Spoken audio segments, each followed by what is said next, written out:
Halo semuanya dan juga Dewan Juri yang terhormat. Saya Christian Melody Dharma Saputra. Saya Marianata Elora. Kami dari SMA Negeri 3 Yogyakarta, Padmanaba. Padmanaba. Di sini kami akan mempresentasikan hasil penelitian kami yang berjudul Kombinasi Teknologi Pembangkit Listrik Tenaga Mikrohidro berbasis modular Untuk memenuhi kebutuhan energi listrik di daerah terdepan, terluar, dan tertinggal. dan inilah hasil penelitian kami. Selamat menyaksikan. Ketersediaan listrik merupakan hal yang fundamental bagi seluruh wilayah. Kini daerah 3T belum dapat merasakan sepenuhnya karena adanya keterbatasan dalam mengakses energi listrik.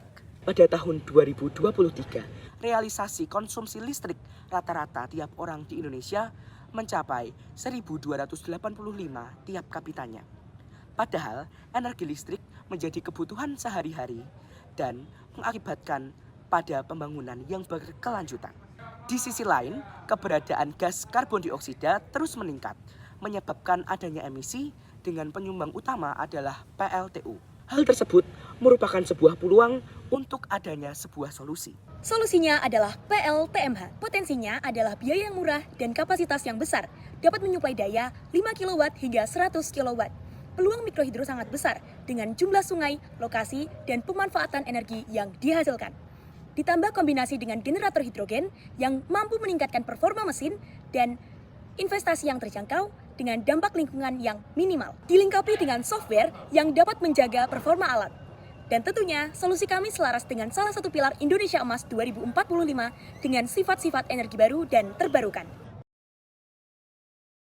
Berikut adalah studi pustaka mengenai pembangkit listrik tenaga mikrohidro, generator gas HHO, juga modular design.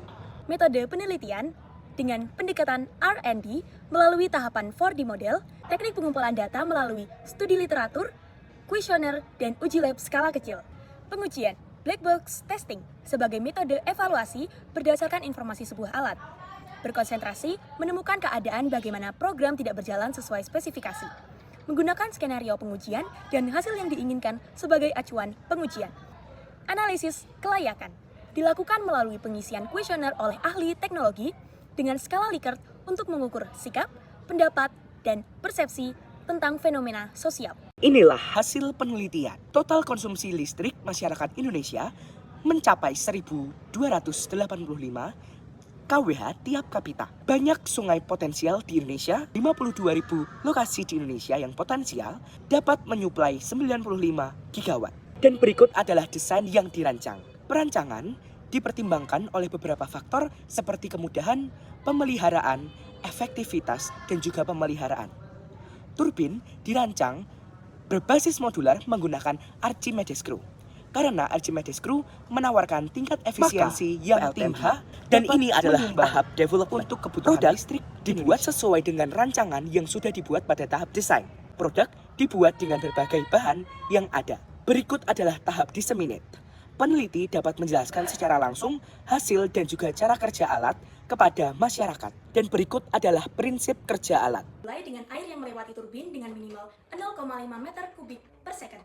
Jika tidak, maka akan terkirim notifikasi pada aplikasi dan listrik dari baterai akan memicu elektrolisis. Jika iya, maka sensor akan membaca arus dan tegangan, lalu data akan dikirimkan kepada aplikasi.